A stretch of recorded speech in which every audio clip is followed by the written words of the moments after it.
liboso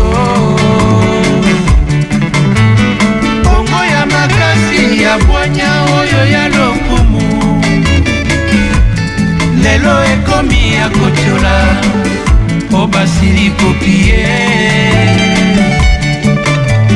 lelo poto moindo Kinshasa esili lokumu. Événement de l'année à Paris, c'est jamais vu. Barbecue VIP, Babito le Belandembo VIP, parce que les anciens joueurs, Bako Beta, cet événement est organisé par notre frère Edon Dangui. Donc je vous invite, venez nombreux, tout le Belandembo et ses partenaires, on est là. On vous invite, venez vous amuser, venez jaillir avec vos familles. Boya et Belé les premiers juillet na midi na stade Henri Wallo na Bobigny. Oyate, ngala ozala wana na bengisio yaka. Hello la famille, alors on a annoncé Bino événement Ezoya le 1er juillet. Événement Isaka Moko le 1er juillet na Paris, na stade Henri Wallon, à Paris, à Bobigny, le 1er juillet. Cet événement est organisé par tout le Belandembo. Il y a Edo Dangui. Edo Dangui et ses partenaires va inviter Bissot, va inviter Bino, va Congolais, Boya, l'occasion P. Il y a Indépendance à Congo, justement. Boya tout fêté ensemble. Et ils ont la journée mot fantastique. Il y aura vos légendes footballeurs. Il y aura vos footballeurs congolais, Bako Beta. Alors, occasion, mon a rencontré la légende Nabino, la star Nabino, il y a football. Bah, mon rêve à football, invité Bino surtout, le 1er juillet, à Paris. Alors, boye bien la femme Nabino, Mobimba, et Kolia Gomela et Kozala. Ngana Kozala, Baningana Aba Kozala, famille Nanga et Kozala. Alors, on a invité Bino le 1er juillet, boye à tout fêter ensemble.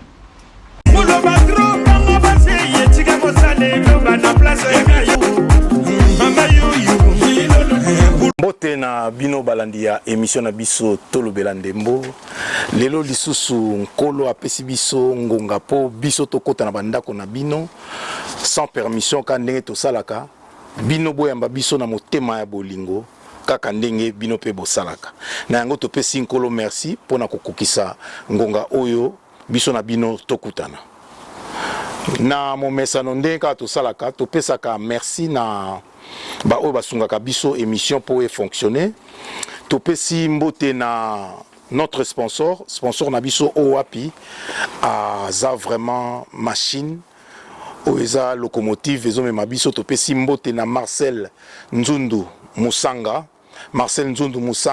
le DG ya AP Production. Marcel Nzundu Musanga topesi yo mbote sans yo émission engeko tambola lokola tengu mais avec yo tozo tambola la makolonie somi balé. Merci. Topesi mbote na mboka Belgique na Yapolo Kitenge Mwadi. Topesi mbote na mboka Belgique lisusu na Alpha Musampa Wakumpala topesi yo mbote. Toke na mboka France topesi physicien Nzau topesi yo mbote, topesi Sebo Skwange mbote, topesi Troué Mukuna Junior mbote, et puis sans oublier topesi Levier Beya mbote na Bobigny. Toye na mboka Angleterre topesi Joli Menga Mukuna topesi ye mbote, topesi Bob Mata mbote, et puis topesi les jeunes entrepreneurs n'a pas bafikele mbote to bosani pete topesi Mabea mwasi ya aso mbalanga mwasi ya aso Mabea topesi mbote yono mbalino aso mbalanga. Lelo lisusu to yambeli bino moko ya babeti ndembo oya leka pe kala tozana masole bele ya kobeta naye, mais tozo rappeler bino que notre rendez-vous, l'unique rendez-vous de cette année, est le 1er juillet na Bobigny. Et si kawapi boko mona bato nyonso babeta bale kala ba onyoso boka na ba kombo bako zalana ba msusu pe bako beta ba msusu bo mona bango so boza mbeza ba orthographe boko zwa, donc boya tokutana le 1er juillet na stade Henri Wallon na Bobigny à partir de 12h. Manifestation badi ba match bandi musique pe ekozala ba côté kababilo kokolia ba côté kamasanga donc boya vraiment c'est une fête motuno so lingara football ba basketeuse na biso pe akala ba kozala donc boya tokutana le 1er juillet na stade Henri Wallon na Bobigny wana ezali sous la bénédiction de notre sponsor Marcel Nzundu Musanga. Total Sabino invité na biso ya lelo car ndenge ezalaka le train est en marche TGV Koti mwana moninga mawate to ya mamupa na biso mbote papa mbote do merci na ndenge oyo yambi biso lelo epa na yo po tobeta masolo ya ndembo ebele bayebi yo ebele pe bayebi yo te ebele bayebi yo me babosani yo vu que mikolo pe ebele okabwana pe na bato lelo nde siko bakoyeba toyambi nani okotalisa na bato bazolanda biso kombo na nani. Bon nga kombo na ngai bienvenue Boyata bande obalandi nasi boyoki déjà kombo ya Boyata. Donc et lobeli bino mo eloko moko tokokoma boza apprécier te tozoya. Merci beaucoup, bienvenue Boyata na koyamba biso. Tola masole bela obeta na yo. Vraiment tola masole bela obeta. Car ndenge zalaka talisa biso nano émission tolo bela ndembo oyambi yango ndenge nini pe zo lobela yoni. Bon. Émission tolo bela ndembo omoni na landi baninga mususu ba leki muta pesi moi définition na ya tolo bela ndembo. Moussou a lobby résurrection, Moussou a lobby rétrospectif, Moussou a lobby souvenir, Moussou a lobby nostalgie. Mais pour nous, tout le Belandembo, ils ont histoire. Nous avons bien histoire, il y a football congolais. Ils ont enseigné biso histoire, il y a football congolais. Parce que l'histoire, c'est le passé. Voilà. Donc tout le Belandembo, ils ont fait ça biso. Ba passé ndenge zalaka ba erreur ya passé to zo mona on a présent lelo pour permettre biso to ko corriger on a futur. OK. Voilà. Donc pour na yo to le belandembo eza lokola rétro moko eko servir na correction puis développement ya football na biso selon des na landio. Donc l'histoire c'est la connaissance et les récits des événements passés. Oyo et enseigner à biso pour corriger futur pour éviter les erreurs y a passé.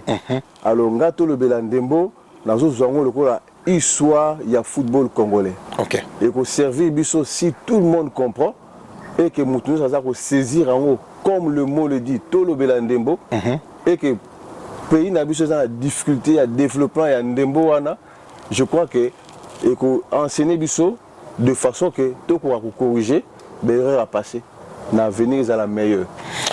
Merci beaucoup, Toyambi Malobanayo, vraiment, et la bénédiction, et qu'on servir biso na émission, na développement, na sepeli mingi, na yamba batu, tant na tout na bango, to le belandembo, oui, baloba, ndenge lobi, mais, na moni yo, obakisi lisusu mwa mungwa, na kolobaki, ndenge to beti li solo a passé pour sunga biso to corriger. Je pense que ça la première personne au atalisi yango na figure wana qui est le passé na biso, il y a football na biso et ça très important to bango poto koka ko bong sa future en tout cas ça et le mot bien.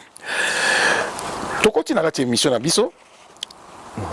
Talisa biso on s'est retrouvé ndenge nini na milieu ya football, on s'est retrouvé ndenge nini ko beta football. Bon, et là, il bosse dans le d'abord, on a zali moi na lingwala. Donc, on a vraiment na lingwala. On a botama na lingwala, na kola na lingwala. Na botama na bwende. To botama na balabala mona na vie luye yo ya vita kala wana. Voilà vie ki bonga yebi. Tu vas na ya vana côté à Notre-Dame Sainte-Marie, biso vana côté à C, wana na bwende. Côté à Louvre appel susu na kola rappel qu'on a combiné les deux balabala na kati ya lingwala. Ya na bina za vrai moi na lingwala. OK. Na Tangi na Sainte-Marie.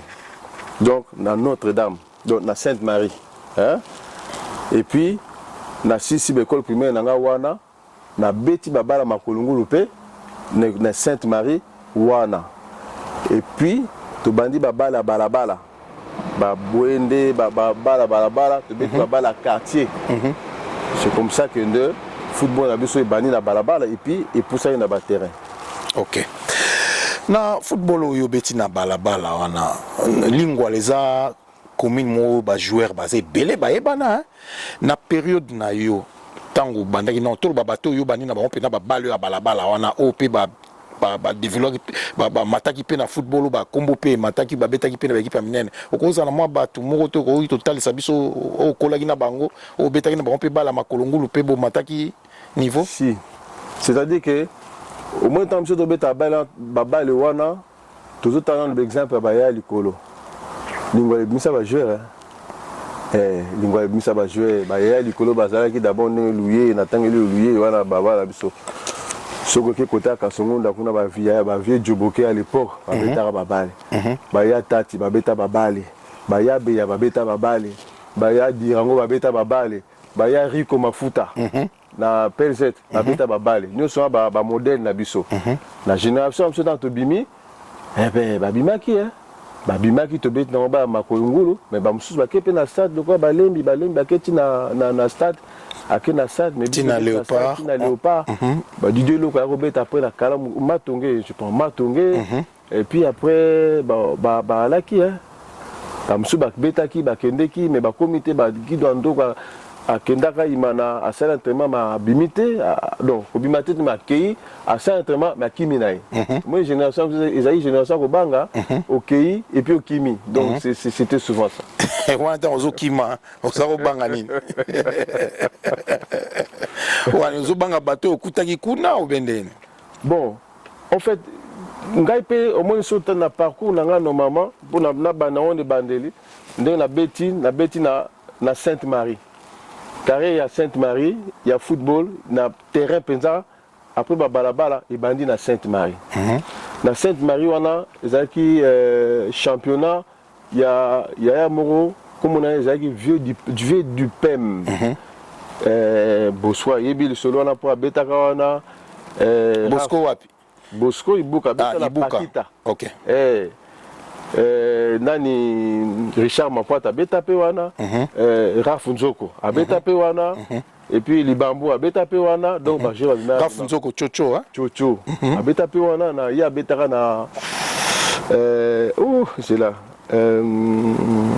ba oui ba imo qui va beta mais moi ils a sauté et musaki ba joueur minga à l'époque Sainte Marie wana OK siko talisi biso bato betaki na bango wana mema biso na carrière na yo sikoyo na bato sangisa na bato pe obetaki na tango soko o mati mwa niveau to OK na équipe boye o talisi biso pe baninga obandai ko sakana na bango po to zala na histoire quand même pour lingwala eza commune quand na eza commune ba joueur donc na yebi ke o kozala na bato pe o sakana na bango ba ope ba ko beta na niveau ya mulai talisa biso sikoyo et tango osisi makolongulu wana tant on bandi ko kota siko na ba équipe pour ya ko lata botine okena une équipe nini et puis baninga nini opé bo bandai ko matana bango longo bon d'abord nanga compléter ma muketa on a beti na Sainte Marie na bombardé wana ba joueur mingi bazala ki wana misusu babima te mais nani président il y a association na biso wana du PEM na ko appuyer place wana parce que à l'époque tant nous avons beta balle wana à salaka effort biso na le wana ba âge à 12 ans 13 ans to beta enlever les rideaux na stade du 20 mai je pense que l'équipe Makache zara bombardé Pakita et bombardé Maki to beta enlever les rideaux au moins 2 ou 3 fois. Les acquis initiative il y a très bien mais tout ça va lever les rideaux pour mettre Makolongulu. OK. Makolongulu na stade du 20 ouais. Oui. Initiative voilà il faut tout développer na futur il y a correction à football na biso. De façon que wana c'est vrai il faut tout comme quand même beauté. to ma beauté mais ils ont la professionnelle na vision moko professionnelle. Après tant na longwa qui na Sainte-Marie na beti na Okal na côté la voie d'Isaïe. Na côté à maison des vieillards. Voilà. Terrain yolo yolo babande ko s'entraîner wana. Voilà terrain wana. Eh. Na beta na FC Kikwiti. Voilà to beta na Jean-Claude Moukana. OK. Manous. Si Moukana a mentionné qu'on a émission tout ça là guinaé. C'est ça. Donc président M. Zaraya Lelou ba encourager ba président Bazalaki hein. Ce sont des gens à encourager. Parce que Bisso quand tu es na bombardier secrétaire absolument comme José Nzita. Til le lot à beta balete mais en cas d'akaba footballeur à niveau moko vraiment franchement on a besoin de gens comme ça. Et puis na au Kalwana nani tobeti na beti contre Lembi do. Ya beti na Kaboki. Entraîner na bango na Léon za Guido Andro quoi. Donc tant on a Guido azobeta na biso balé aza ko entraîner pe. Mais malheureusement ne tozo bara akenda imana à entraînement imana et puis akimina. Mais grand joueur passé papa ne azalaka pe footballeur. Ne to bara bana musu ba bota makananda kwa balé. Na famille à balé. Akoli na balé, abotami na balé. À développer football naï. OK. To ya place wana, vu que bat ba redécouvrir domaine nini siko ozanango pour le moment na vie na to koya pour wana pene photo marteler côté ya ba joueur bat ba eba parce que émission na biso non seulement to beta les passer à joueur to zo beta pe sikani to ko kende to zo beta pe sikani ni football na biso zo senga lisungi donc to ko koma wana to tikala nanu esika otozali komata na yo to komi na stade bo beta ki ba enlever le rideau esika babanda pe ko remarquer bino après wana obanda ko kene ndenge ni bato babanda ko mona bino na quartier ba komisiko ko yebisa bino yo to moni il faut kende to elengi wana ezaleka na kati na bino moko yo bino moko mona stade du Vemo il faut to beta on a botino ben ndenge ezaki ndeni après wana sikoyo toze ko so initiative ka ba courage ya ba ninga kaka o to kende na Itexco. Le quoi il texte ça entraînement en école technique. Il texte avec la division. Tu as na Kin Malibo. Kin Malibo na 40e division. La première division. Première division. Ah oui oui. OK. Première division. Baye tu go ça entraînement à Jubiso. Wana bino yona nani. No le wana sikoyo na texte wana biso tokei ngana keningi na Guido Andro quoi. Oyo papa ne azaka ancien joueur ya Imana. Babetaka na ba oncle na biso Boyata André surnommé qui est Launton. Wana papa makani ba oye ba génération na bango wana. Pour dire que kombo ya ngaya Boyata uta déjà na kati ya famille ya Bale. Bon, tant zotali sabiso na kati ya famille ya Bale, c'est très intéressant. Bat ba découvrir tout bat musupe déjà baza na kati ya koyeba isika ni tozo kende. Tozonga na oncle Boyata. Oncle Boyata azali paternel ou maternel? Aza maternel. Maternel. Donc kombo na yo Boyata ozongo pa ya noko. Kombo na nga Boyata ndenge dessin mukili kende kaka. Kombo na nga Boyata na zongo pa ya noko. Donc cela veut dire que noko asengaka yemoko apesanga kombo wana. C'est-à-dire a adopter ngai. Tant adopter ngai ndenge dessin mukili kende. Donc a adopter ngai na junior soyaye. Azaka ancien joueur abetaka na Dragon. Alors kokola nanga nazali kozaba mayo na ya Dragon ya kala à l'époque. Ya on est en entraînement tant na zo beta babale na ba Sainte-Marie titi na mataki na oza tuna mayo wana Dragon kala. Na na biki football musu bota mala kata ndako. OK. To ya siko esika. Olubi football et bota mala kata ndako. Par là. Olingi biso to sous-entendre nini que football parce que na lingina natika yo oloba comme ça soit contradiction to ko débattre mais talisa biso tango yo pona yo football muto akoma footballeur ndenge nini oko talisa biso na vision na oselo. Bon na vision na ngai personnellement ils ont une expérience nanga vécu et puis na ba enseignement nanga oyo naza ko pesa ba entraînement na ba joueur nous na entraîneur football et comment ça la robotama compé et comment ça la robotama mais ça s'apprend, ça se développe en fonction de la qualité oyo yoza ko acquérir et il y a une ça la différence où ça là que où y a grand joueur où y a petit joueur mais le football s'apprend et ça se développe. Tant hobby le football s'apprend et ça se développe. Est-ce que Ozako nier le fait que le football aussi est cause à la inné, Moutaobo Tamanango étant que talent, dont la diversité de dons, tant nous avons Pesabiso, Azopesabiso Badon, Moutoumso à cause à la musicien. Est-ce que Ozo reconnaître que Moutaobo Tamanabale? C'est-à-dire, Moutabo Tamana talent. Moutabo Tamana talent. Ce qui talent naïe et s'orienter côté football, automatiquement, c'est comme ça que tant à Botamina Bali, ce qui a développé en gros, alors, comme un footballeur, mais faciliter il y a développement et Zalaka. Football, il y a Ndaku, on a famille, on a famille, footballeur. Automatiquement, on parle que football à la maison, ça facilite aussi la personne à développer son football. À pratiquer son football et à acquérir les connaissances footballistiques. Il y a un ça là que comme un footballeur. Parce que Tata Zara footballeur, il n'est pas comme un footballeur. Donc quelque part, ça nous aide, ça nous motive pour de façon que tout pratiquer sport wana. Ok. Ndé na comprendre yo, eza ki moutago ko botama na talent à football.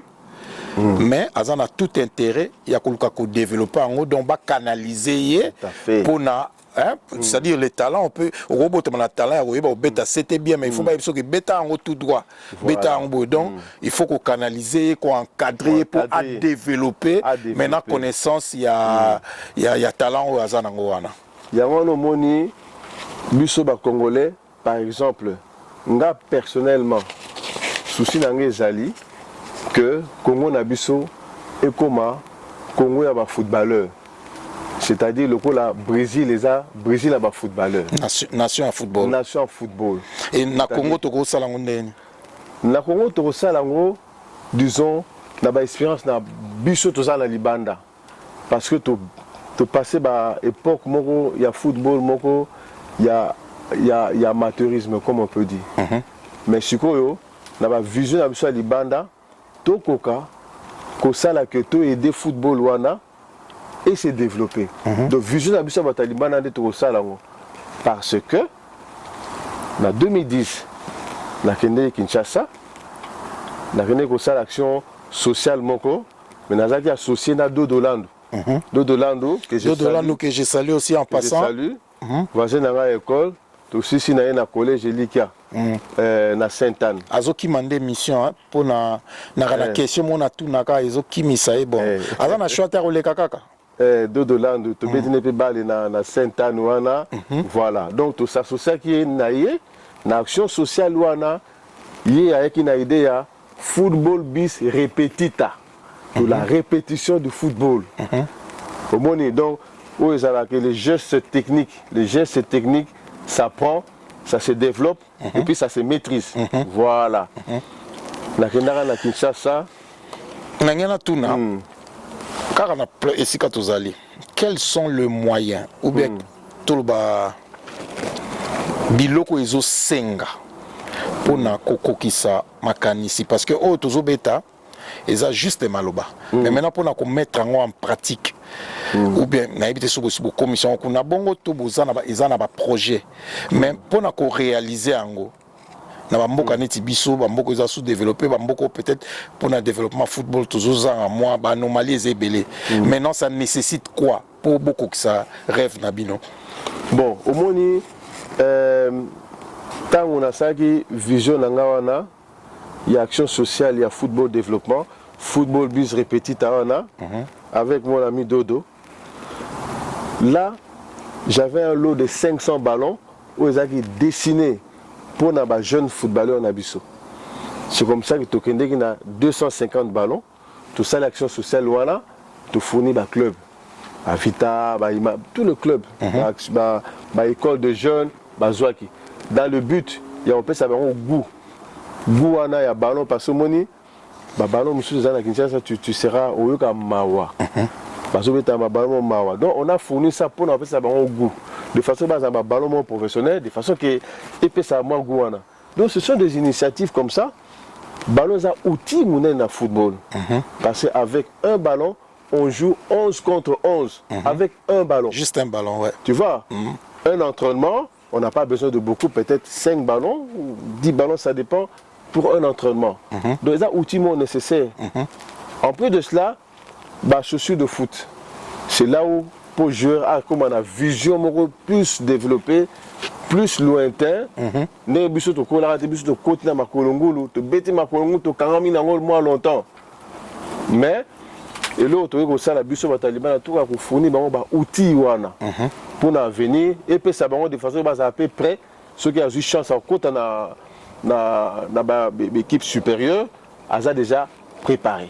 Namoni ozako kotel sabiso ba outils au besoin on besoin ba ballon ba nini mais c'est comme si au beti outils moroté ezapena je crois ezapena pièce maîtresse au ezosenga ba terrain parce que oko mema ballon oko mema varese oko mema idée le football se joue sur un terrain de foot sikoyo na ba condition oyo mboka tozoke nango parce que 250 ballons au Pesanoka, mais Batbauzan a Pessika au Bétango. Vous avez tout à fait la raison. Cela veut dire qu'on a un individu. Quand on a une vision qu'on apporter outils à travail, on a une vision qu'on apporter au niveau nangai. Cela veut dire que ce sont des projets qu'il faut associer avec les personnes qui décident. C'est-à-dire au bazana capable de bon voilà espace tel tout ça on a à disposition il y a football. Alors tout le que ça là terrain synthétique voilà parce que terrain synthétique qu'il pleuve qu'il neige mais la Congo neige ça l'a raté. À toute situation il y a état climatique terrain débarraté. Donc ça il y a terrain synthétique pour nous permettre développement pratique, il y a football. Est-ce que c'est possible tout bon, peut-être l'avenir, hein, mais pour un avenir plus proche, est-ce que c'est faisable que le terrain pendait mon âme? Parce que ce total, tout peut-être n'est Kinshasa comme Polier. Terrain za souterrain terrain oyo betara balé ba dipé moi na nyon c'est ça souterrain terrain comment on va parler place wana bon terrain pe belé oyo yebaga terrain nandimi même pas que au cas les souterrain tamsu basi ba télémisé lo mo wana c'est ça sikoyo tokosuka wapi quels sont les moyens parce que même si vous allez pas ba autorité bon ça nous peut toujours battre mais vous beaucoup de bandundu beaucoup de côté kuna bo sikoyo Kinshasa c'est la capitale battu belé bazana Kinshasa comment est-ce que baro s'est déplacé pour bakinde parce que eloko yo zoloba eza eloko mo munene peut-être tamso na ebité so yo mozo ba keze eloko munene soki une fois pour mettre en place et que ça réussite ndenge loba ki retourner nation na biso neti Brésil ça peut se faire. Mais il faut que le football, même ceux qui bandit na balabala, au développement au terrain, parce que c'est par là qu'il y a beaucoup de viser, peut-être professionnel, le terrain moins à la praticable. Qu'allons-nous faire maintenant dans la situation à Kinshasa? Bon, au moment ce que le développement de ça là, n'habiter ceux qui le développement là, ils ont associé ma décision gouvernementale. Mais peut-être, ils ont compté à la fédération, ma décision surtout, à côté, il y a tout ce qui concerne le football. Tout ce qui concerne les décisions de football. Mais bon, peut-être que tu vas la faire. Tu continues là, nous. Ça va? Tu tosukaki na carrière na yo ndenge sikoyo oke na Itexco hein? Tout à fait. Nake na Itexco. Oke na Itexco sikoyo ezali ndenge. Nake na Itexco nazwi entraîneur Lusadiso. Lusadiso. Wana Itexco na première division. La première division akini malebo. Lusadiso aki entraîneur na biso. Toaki na ba Dolembi. Toaki na ba Kidandro quoi. Toaki na ba Blaise Kibelo Tchétchéré, le qui a Didi Kibelo. Moni tozo anga na place wa football et bota malaka ndako. Ba monsieur ba développer te. O ba développer en gros bien. Batterie ba bonne connaissance footballistique. Babima ba comment footballeur. Mais la majorité na katiote la majorité à bateau babota na football sont des négligents hein? Parce qu'Ayebiango il ne voit rien à développer. Angala grand jogo. Azoye baté qui est na masolo na ba développer ango kaka. Sikoyo au moins na moto yo. Ayebaki te o azoye kola aza beaucoup plus assoiffé qui est. Et puis au moins a réussi ba comme loba. O za fort joueur ngap na bato ma balé. Ye ba bala so beta kuna ba jouer ndeni na équipe wana. Pourtant il azaki makasi na musala moni ba bloc ango. Obiko naza un exemple belé côté wana. Naza un exemple belé côté wana. Toi qui na jouer na somo Guy Andro quoi. Ye papa nae Andro quoi. On va bêta sur Andro quoi ya imana. Donc histoire nae ye ba yebi. Grand joueur. Grand joueur, tout bien prof, tout bien star. Donc ça les étoiles. Mais soit qu'une équipe à Kimi, à Kenda imana Kimi. Donc à Botama na balle m'a développé balle en tête. Ma balle koufa dans d'autres. Balle koufa dans d'autres. Donc ça se développe, ça s'apprend, ça se développe avec de bonnes connaissances footballistiques.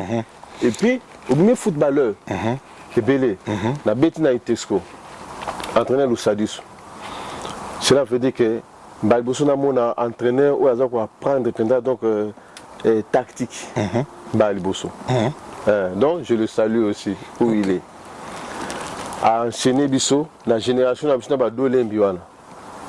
A enseigner biso football. Vraiment je le respecte. Mais c'est vrai.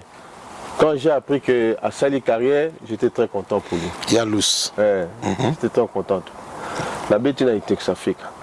C'est que Ngaï, personnellement, tu ne peux pas t'inventer seul, toi-même. Il faut toi inventer la qualité na yo. La qualité na zaki dribble. Na dribble ma casse. Tu bêta match moko contre Bilombe. Na Bilombe wana bakaba suba balaka ba Jesus. Balaka ba yaya. Bampala balaka bana nsu balaka na stade na époque ngo ba kombo isa sauté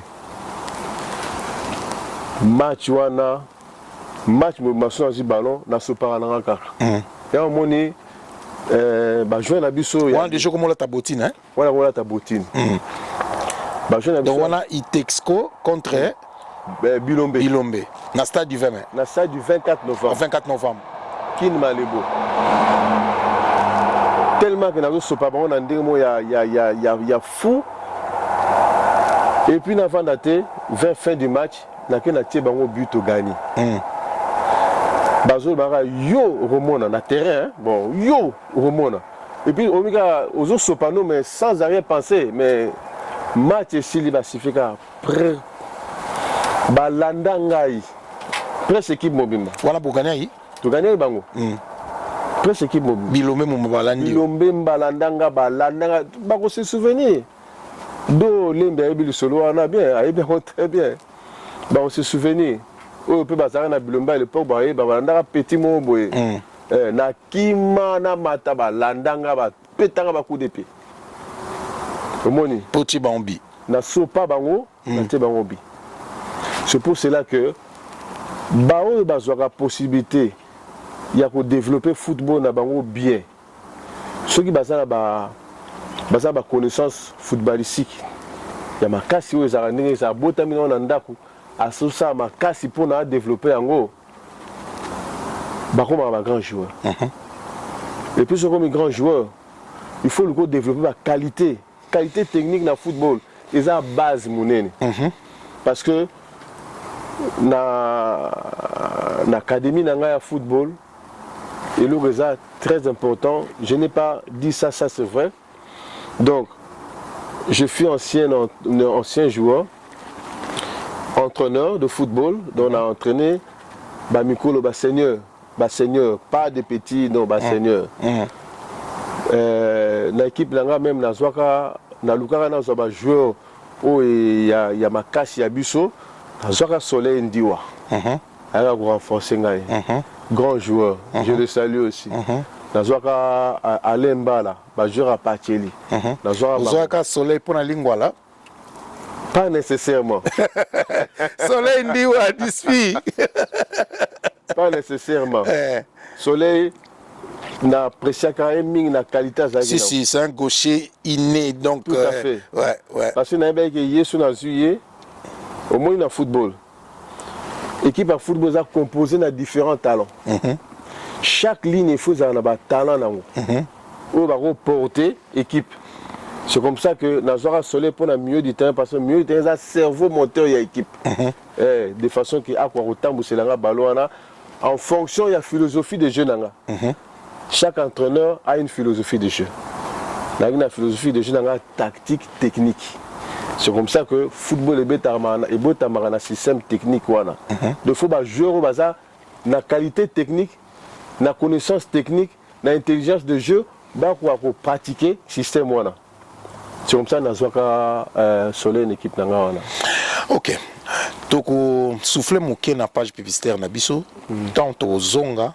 Tokozonga et sikapi ozwaki Soleil parmi les joueurs au bandé ko encadré parce que na mona que ngo talisa biso qui est bienvenu Boyata parce que vous avez ba casquette belé au bat ba découvrir les lots to souffler moi ndambo bon autant tozonga to continuer bandé ko balandika ande to salaka to souffler na page publicitaire à tout à l'heure bandé ko ngolo sino kine de cette école rappelle la Angleterre la zone invité bana partout.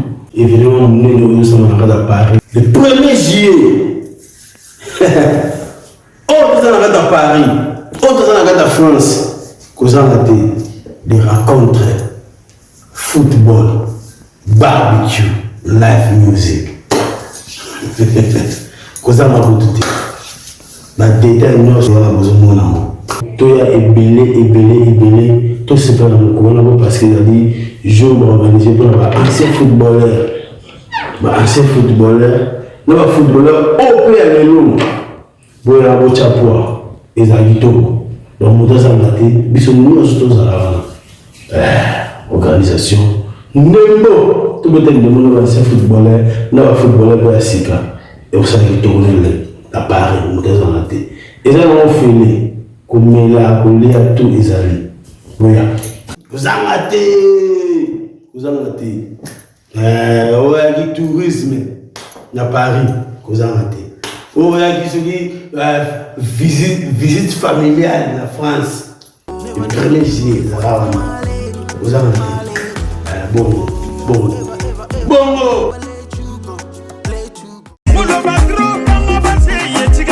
Événement de l'année à Paris, c'est du jamais vu. Barbecue VIP, Babito le Belandembo VIP, parce que les anciens joueurs, Bako Beta, cet événement est organisé par notre frère Edon Dangui. Donc je vous invite, venez nombreux, tout le Belandembo et ses partenaires, on est là. On vous invite, venez vous amuser, venez jaillir avec vos familles.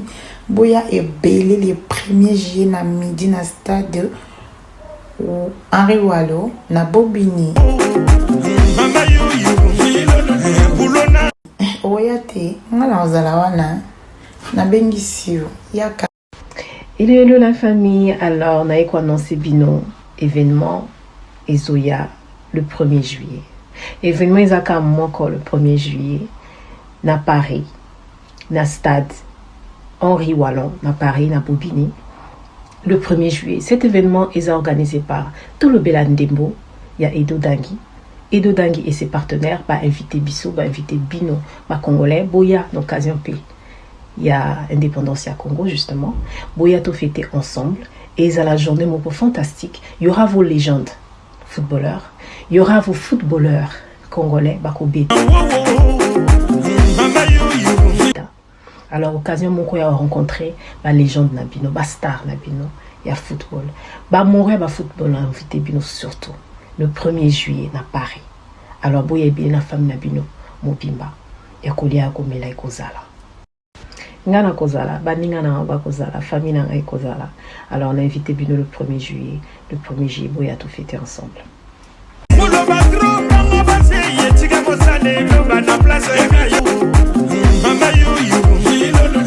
Merci beaucoup, Bandeko Balandi. Tozongeli Bino, tout na page publicitaire Nabiso. Tozo rappelé Bino Kaka, n'oubliez pas l'événement du 1er juillet à Bobigny. Événement où wapi boya kokutana na joueur na bino ya kala. En tout cas, bozanga te événement na muta ozanga vraiment ozala moi pas mingi parce que ozala une première et puis eza chance munene kokutana na bato et belé babeta bale kala. Donc boya le 1er juillet na Bobigny eza nango entrée libre gratuite boya kaka kuna to sala la fête beaucoup ta ba maman bazo tumba beaucoup ta ba moi eloko komela beaucoup ta musique donc boya to fêter ensemble. Bienvenue Boyata Tozongelio. Tant on voit soleil. Bon, naote ko martelé awa que batu barouillé baba casquette et bello zanangonga na ebi. Mais inatali sana batu ba zwango na originalité et pas inayo. Bienvenue Boyata. Toi aussi c'est que tu carrière non parce que tellement il y a trop à dire to bandaka ko to beti ndam to koti carrière non ndam poto avancer parce que na boyi batuba raté li solomo na kati ya entretien ngana yo. Bienvenue Boyata. Au soleil. Les autres talisa bisoke au komaki pe ko former ba joueur to au komaki na équipe. Bandela biso anezaki ndenge bandaki ndenge nini o bandako kosangisa ba soleil ezaki parce que ba joie qui ont encadré ba tout yo moko formaki équipe na yo to. Bon, c'est vrai, au départ, ancien joueur, nous a expliqué Baba le Tobé na Betty, mais ici il a alors, entraîneur diplômé, dans l'école à Ezel, il y a football, il y a Belgique, et puis éducateur sportif, en même temps, analyste sportif, et puis bon, dans le domaine de Moussala, analyste financier. Ok. Mais dans le cas football, c'est vrai, on a entraîné dans le niveau il y a provincial. Donc, tu es dans le 3e provincial, dans ma équipe, dans le 2e provincial. Donc, en fait, il y a une chose. Un entraîneur de football est un entraîneur de football. Un entraîneur qui entraîne des jeunes, les jeunes, normalement, Azana, connaissance, il y a coaching, il y a éducation, il y a enseignement, il y a football. Différence, c'est ça la ranine. Différence, c'est ça là que cet entraîneur-là, ce qui va ponier équipe première, baza difficulté l'entraîneur, on prend un entraîneur de jeunes, une équipe première, automatiquement, qu'est-ce qu'il fait l'entraîneur? L'entraîneur doit se documenter. Il faut le connaissance, il faut la recherche de façon que maîtriser ma connaissance et faciliter les tâches pour diriger l'équipe première. Donc moi, j'ai entraîné en provincial, en 2e provincial, la Belgique, ils ont quand même un niveau du colo. Il y a une équipe au soleil. Il y a une équipe au soleil, il y a un niveau du colo. Donc ça veut dire que je peux aussi entraîner dans la 1re division, je peux aussi entraîner parce que j'ai les capacités. Un diplôme et permettre. Cela veut dire qu'il faut, pour entraîner sur la 1re division, il faut dans ça la UEFA. Ok. Mais UEFA n'a pas été pourquoi? Parce que tant que carrière moi des bandaki, automatiquement je me suis dit mais je n'aurai plus de temps. C'est comme ça qu'il y a Qatar. Au toucher, aussi Mibiso Napota, bienvenue Boyata. Il y a un grand joueur qui s'appelle Boyata. Oyo, Batouba Monaka, Manchester City, Bolton, l'équipe nationale belge. Relation Nini Yona Boyata. Bon, peut-être avant de répondre à la question, on a que tant wana na longaki na Itesco, tant na babeta na match ya Bilombe, bazwaka na l'équipe nationale réserve. équipe nationale dans réserve il y a d'autres banis junior junior tout centenaire à 3 semaines école technique. Je pense que le rôle à tout le Belandembo les émissions ils ont enseigné sur football et qu'ils ont suivi partout. Donc ceux qui étaient avec moi à l'époque vont se souvenir. Tout centenaire à école technique. Figure mon côté c'est difficile. C'est difficile. Ah, c'est difficile. Ils arrivent vers Banenini. Eh ben 75. Non, 77. Ok. 77 parce que à partir de one année, on a la motivation, on a dit bon. Ok, on a rappelé ça la test une équipe à Mounene. Newana a mis mon comme on est Tamboué. Tamboué, il y a tika beta bilima après. Il y a bina non tout kende na bilima ngabi. Ah, tout ne bilima. Bilima. Oh tout kende ga premier ate recrutement zalinga. Bon premier ate na la non sima. Donc naka fainéant, il y a ma casse. Naka fainéant. Parce que non seulement ça, vraiment Richard Mapoata. C'était un courageux de foot. Je me suis dit, tout le président d'Ado, pour tout le temps, Babé Tchakin. Tout le monde côté beaucoup na bossa na ngote. Tout tambona biso ba lingwa, tout matati ba obona makolo. Ti côté kuna, tout comme mazala raté. Après tant zozo ngandila, tout côté na tout là. À l'époque na bossa na ngote, tout là beta vite, tout beta na Texas Afrique. Tout soli wa ti te rozonga. Voilà. Donc, Bilima, il y a un tamboué. Tamboué, il y a un peut-être Simalanga, mais il paraît bêta. Tout au s'entraînement, tout s'entraîne à 3 semaines. Donc, première semaine, la deuxième semaine, il y a un test. Toi qui es belé, un test. Mais, test à Liboso, au moins, il y a une photo corrigeant dans le football. C'est triste. Football moderne, il y a le scouting maintenant. Le scouting, les clubs engagent des gens spécialement pour faire le scouting. Aller regarder des joueurs à gauche, à droite. Les joueurs sont répertoriés et enregistrés. Où il y a l'adresse, où famille telle, papa tel, coordonnées. Voilà, vous parlez des joueurs qui sont déjà à un niveau ou bien vous parlez des talents. Si vous avez parlé de correction et football dans le futur. Ok. On a parlé de il y a ce qu'on a vous parlez de joueurs déjà au bas déjà na niveau mon basi on a club moko scouting y a niveau wana peut-être pour na une équipe nationale to aux ça la scouting il y a talent ou peut-être ils en ont développé des bases. La base. Il y a un moni to Belandembo. Les émissions moko il faut battre comme le mot le dit. Et puis, na idée à enseignement. Parce que aider Bisso, na correction. C'est la correction qu'on doit faire. Très important. Parce que scouting, ils ont raté, c'est-à-dire que le côté jeune, jeune quartier, jeune terrain, ils ont raté parce que le football, on commence le football à bas âge normalement. Bisso, football, à âge à Mukolo, on fait soit. Donc, les Rwanda, Tokena Tamboué, Tokena Bilima, tout ça, les tests, tout bêtis, ce que tant que comme on a, au moins, les Rwanda Batoupé, il y a Kalabazala Rapé. Tant à eu comme à Boyata, après à Benga, à Biyakana Yepsana, il y a Boyata Ndingini. On a expliqué, on a vu. On a même Tabenga Kyo. Kakabatata, on a une carte à recrutement. On a expliqué, bien, ah bon, ok. On a expliqué qui est nul. Je que papa Boyata, c'est-à-dire oncle Langa. Oncle comme papa aussi, parce que vraiment a beaucoup de linga. Alors, ah bon, ça va, en tout cas, faut y a.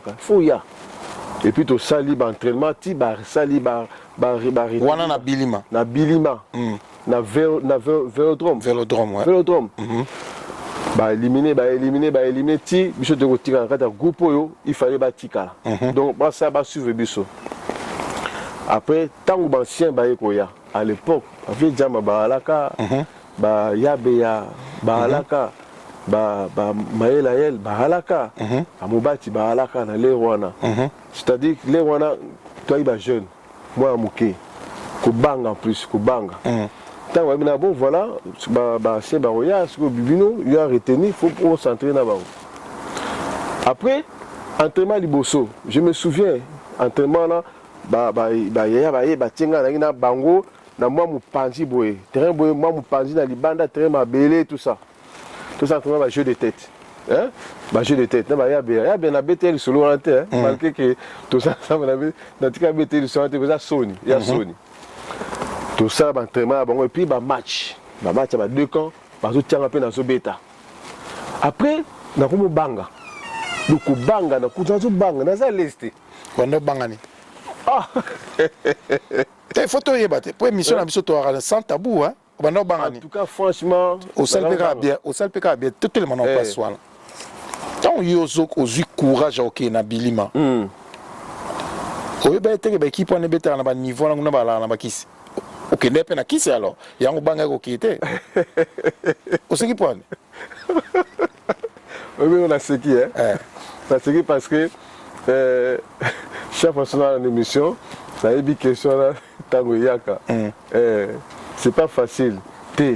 Les wana. Ok, n'est na qui c'était? Non. Donc yo beti na terrain di pem wana terrain di pem tu be guapé les kawana yo beti wana na guaté tioké na bilima tioké na Itexco na première division guaté, c'est-à-dire que nga na lobano vérité to beti na terrain di pem mamingi parce que faut qu'on va il y a beaucoup de choses à corriger dans le football na biso parce que ba perturbation mususu pe ezali na makolongulu déjà tu te rends compte toi qui na féticheur mo comme on est grand prêtre, Libambo est solo là bien.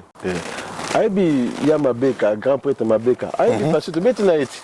Là ba Moïse. Au bête pena Libambo hein? Si, bête na bombardier. Azaï Koya, c'est vrai, chaque match. Il était là. C'est triste, il faut corriger tout ça. C'est là non. OK, nous sommes bon. Nani abandaki Koya et puis to corriger nini? Non. En fait, pourquoi la tuni makamba kisi? Nazo répondre. Voilà ma kolongolo hein. Voilà ma kolongolo na bombardier. Féticheur Mazarouya comme on est grand prêtre. Qui s'y a football. Ngalo kwa na za babu.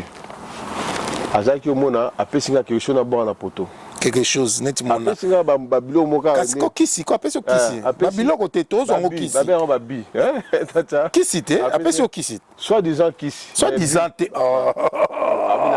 Bienvenue boya tata moni bat balanda biso ba mesana na émission yo ba koki mate ba pesi yo nini ba pesi yo ngubolia ba pesi yo loroni ko boka ba pesi yo kisi ko boka donc apesi nga mambo mamo boye abina nga so boka yango otiabi mais tant que tozo bima libanda nga na zo yango na bagi na poubelle ça c'est vrai tinzambe na zo na bagi na poubelle mais vous avez quand même ko simba oyebi pesike utite pour so zuite ça ne va pas so zuite obetate faut voir bongo loko zo simbo ebite boso ebomio les wana to abomwana ignorance hein ignorance parce que na expliquer elo ala sali boso apesa boso prière to ti lelo na mutu na age na komi na ngobwe so to koti na kati ya ba préparation na wana tout ça va combat ceux qui me combattent, saisis les petits, les grands boucliers.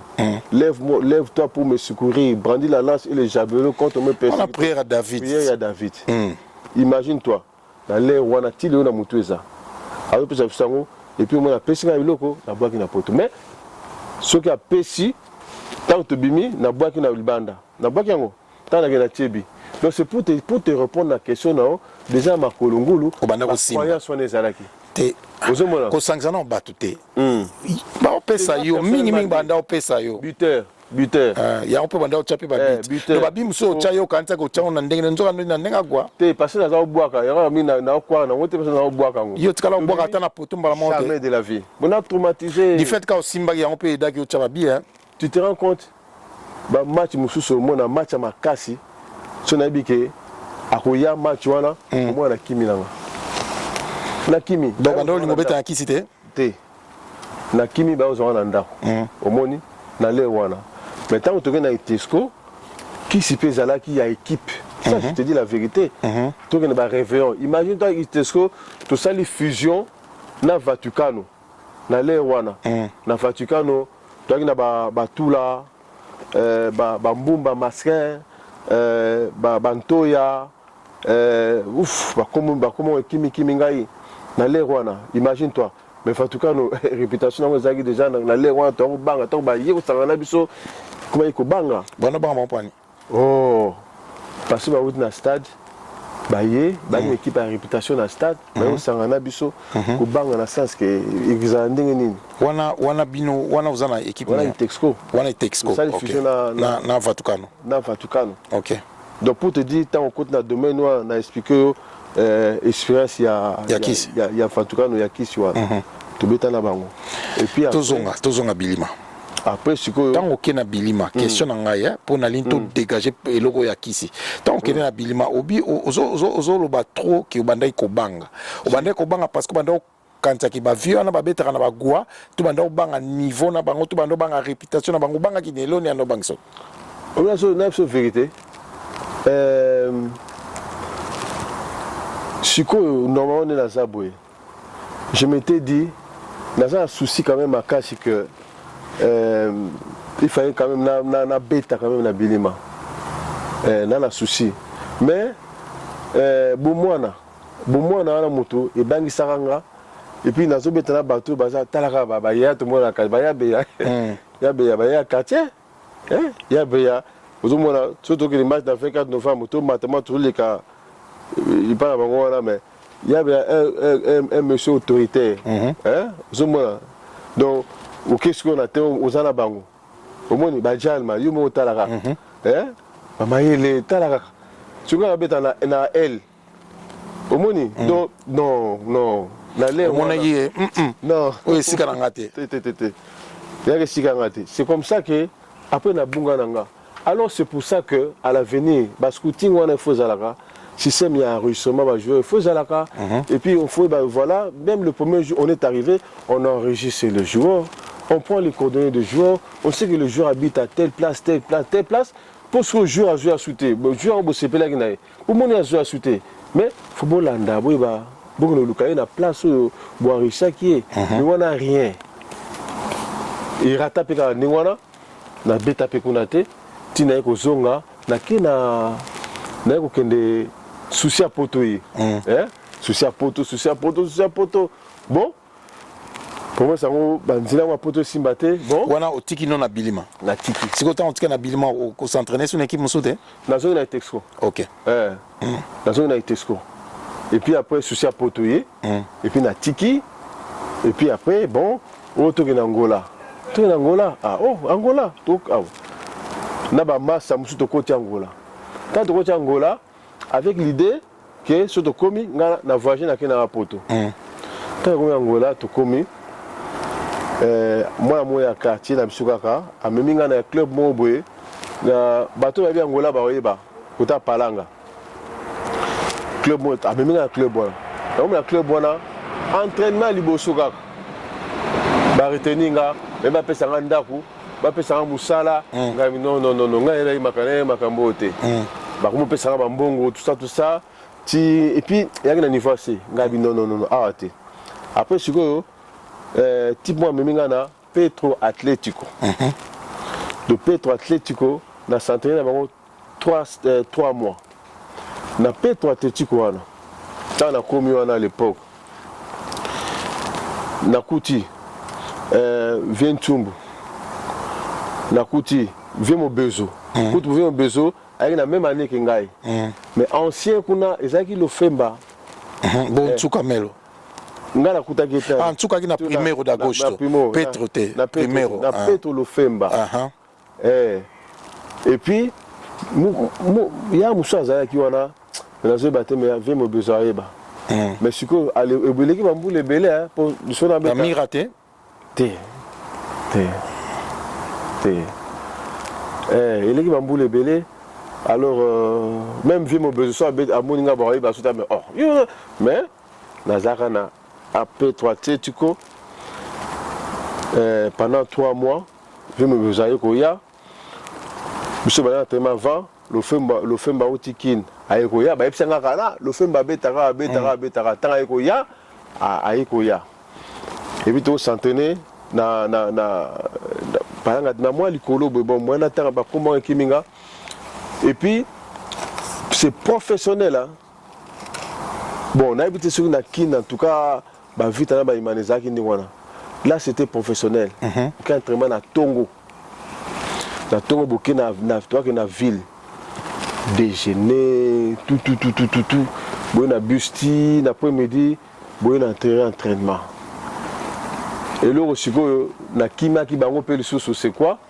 Parce que bah préparatif il y a voyage ezalaki. Il fallait pas que les Portugal. Nga sikoyo ba document nga ezalaki prêté. L'état ba bon ça ba document bazo traîner date voyage koki. Voilà un voyage na yo moko to ya bango. Ya bango il faut que l'équipe na Portugal. Siko là on a le quoi objectif na nga ezalaki na na poto. Nga bon so na kika na Portugal na on va sauter. Donc à l'époque. Après Mikana nga ba document qui prêté. Date koki. Ba voyager ba ke Portugal. Mina na ratango. Quand na ratango ce que tout ça entraînement na ba tika ki ona ngabi non. On va ke Portugal na tout na se renseigner. Ba bi le va ke Portugal na diverses saisons boy. Et comme ngara saison prochaine ngabi ate. Na zubilo nga na kenda. Na kenda ngapi.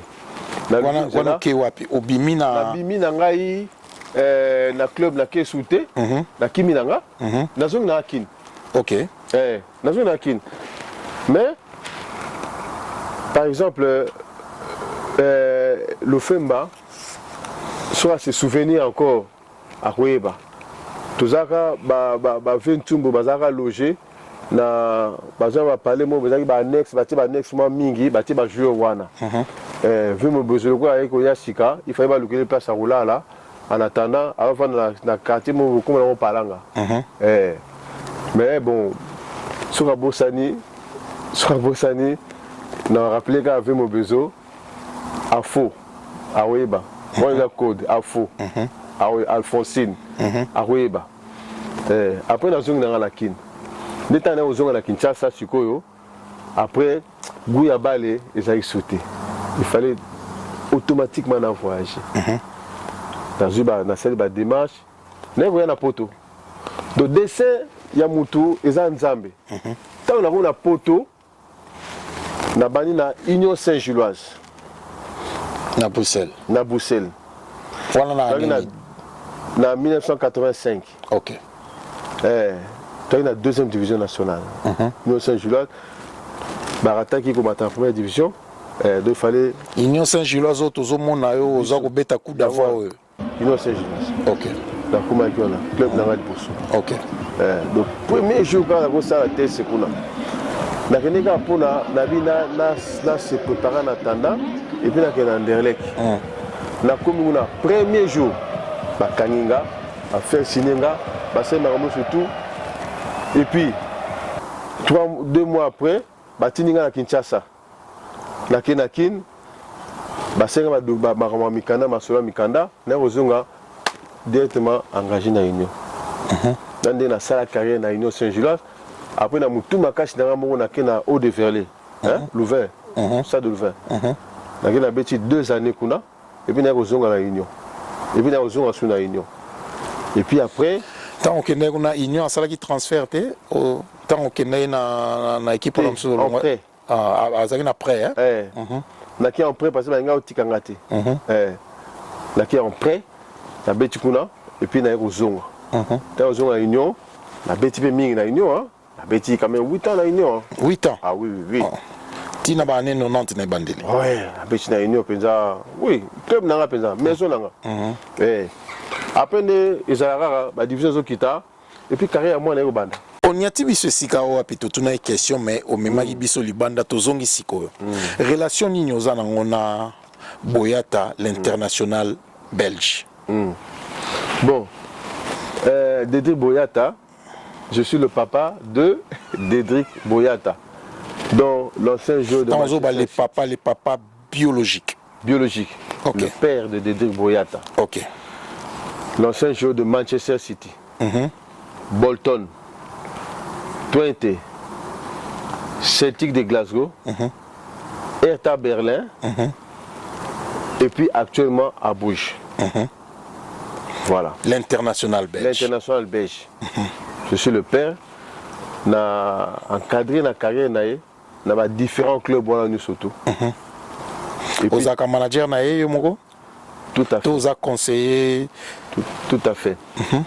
En fait au départ nga moko ndenge na yebisaki naza entraîneur, agent, éducateur, sportif, tout ça, j'ai tout ça. Alors maintenant carrière moi attends bandi parce que déjà quand j'étais entraîneur, j'étais agent. Donc carrière moi ne bandi, ndé to ba dessin, il y a vie, bisum to sala ngote. Moi na ko botama, abotami na ndako ya football. Mais moi na botami pour caméra moyen la ça ballon zate, abotami, azomona ba ballon na kata ndako, amona temps azokola papa qui ndeke foot ba ballon, tout ça.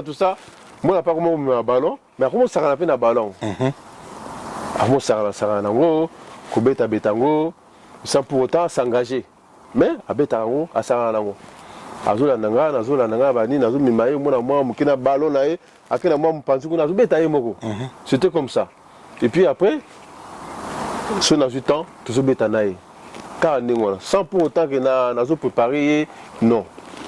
Abeta pe balle mingi, akomo lingango pe mingi, akomi ko lingango makasi. Et puis après, à s'intéresser, tant on a s'intéresser, on a s'intéresser pour relaxer et pour canaliser, comme on a dit, donc apprendre, développer, acquérir des connaissances. Malgré qu'il est né dans une maison de foot, mais il a besoin d'encadrement pour développer. Il y a un encadrement pour développer, à acquérir des connaissances footballistiques nécessaires pour de façon et accompagner et orienter la carrière footballeur. Voilà. C'est comme ça que à se développer, à comme bêta, à comme distinguer et puis la qualité peut bimi. Maintenant toutes nos questions moko. Allons net nanga. Par Nino jouer parce que Boyata, l'international belge, c'est un grand joueur. Moi, j'ai regardé Nathalie Mouana Nabissoana. Merci pour le... en tout cas, sans flatterie. Hein? Dieu m'est témoin. Vraiment, nous avons un souffle de vie à l'élo. Nathalie Mouana Nazobita na Coupe du Monde. Nathalie a talent Zanango. Nalobaki après Coupe du Monde, moi, on a combo. Je m'étais dit. Nabi, après Coupe du Monde, moi non va chasser parce que maîtrise mon jeune qu'il était dans la Coupe du Monde voilà maîtrise moi qui dans la axe central il y a équipe belge jouait à vibration là mais à obéta ba match à maîtriser Natala qui nabi awa to bando beta masolo ba transfert na ye parce qu'on impulse na yo apport na yo na carrière na ye et tant que ça connaisseur, footballeur, et puis quand on a un domaine, il y a qu'on encadrer sous ce footballeur. Na vie naïe au quotidien. Bon, là expliquer juste moi parenthèse mon kekara pour la de façon que n'a quoi comme place voilà. À chaque fois que nous beta balle dans l'école d'âge, nous avons sur la monnaie, nous apprendre de sauter dans l'ongoli wana, na tie na matiché likolo. C'est comme ça que banda balle naie na beki passé. Après tant mon azo apprendre de sauter na longolé na matichi. Tant on zo apprendre de sauter donc ça comme dans niveau moko azo na besoin de côté. Comme ko s'ennuyer. Na longolé na matichi. Et puis na longolé na matichi. En fait, on doit aider nos jeunes. Parce que quartier biso za vanda na ba club o ezali ba club a minene ya première division. Musika. Moussa na za sala, ils ont permettre ngati na zo mwana na kendeke na ye na ba grand club c'est difficile na Moussa, impossible. Na tchena club oza pembeni. Au club oza pembeni ils ont division C. Omoni? On est un club ni Saint-Jos. OK, Saint-Jos. Ba na division C. Na tché wana. Et m'a donné, vous sentez moi comme ça nué. Na longoli wana na tché na White Star. Moi musika mais moi pembeni na ndako. Du moi niveau likolo. Mais moi là vraiment akomo zaka ke très fort a on distinguer na longoli wana na kena Molenbeek na FC Bruxelles na ti wana wa sur Molenbeek comme na deuxième division ouais na tie wana.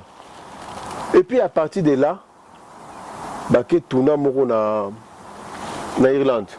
Oui, pour le moment, bah tourna est comme belé. C'est pour cela que je dis toujours à nos jeunes, même ceux qui évoluent ici en Europe, jouer au foot, pratiquer ce foot, jouer beaucoup avec le ballon, développer les qualités, essayez de distinguer dans vos clubs. Il y a le scouting et Zali développé en Europe. Partout où tu es, tu seras repéré. Bako repéré yo, et puis automatiquement, au Robima dans club, club. C'est pour cela que moi, parenthèse à conseil, hein, donc on place, voilà. C'est pour cela que prenez les entraînements comme les matchs. Donc, je m'entraîne, mais comme si je jouais un match. Voilà. Un entraînement, c'est une compétition. Quand on se compte dans le terrain, au Théba Jambier, au Jomona, parce que c'est une compétition. Tu ne sais pas qui va te repérer. Tu ne sais pas qui est venu te voir. Peut-être moi, comme nous, on le fait, le scouting, c'est ça. Moi, on a un match, je vais dans telle place. Dans la carnet,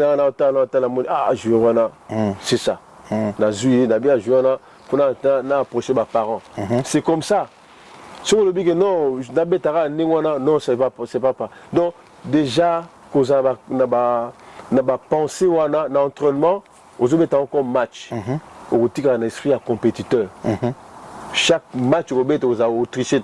Comme on dit, tu dois tout donner. C'est comme ça que le caractère est quand tu as un moto à Bana. Dans une réponse à la question, non. Moi, je suis à Manchester City. Ça veut dire quoi? À un tournoi en Irlande avec FC Bruxelles, Monier, Chelsea à Monier, United à Monier, City à Monier, Liverpool. Bango tout baeki.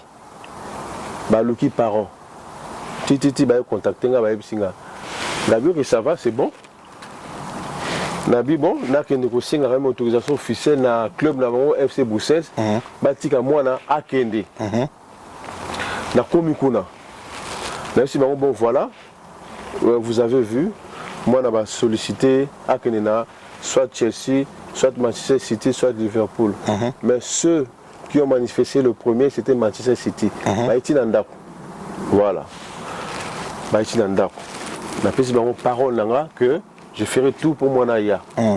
La FC Bruxelles, Baboui. Pourquoi Baboui? Parce que Bazo Mata la première division. Baza a besoin de jeunes à Bango pour de façon que Baza dans le club il y a ma classe, il y a ma jeune. Dans la première division.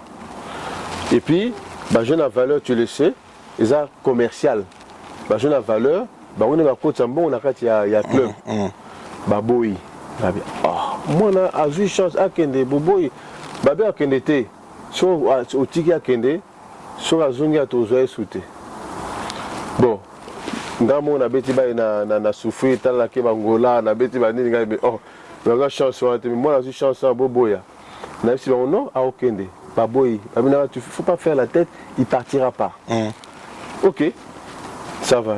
Ça c'est votre parole.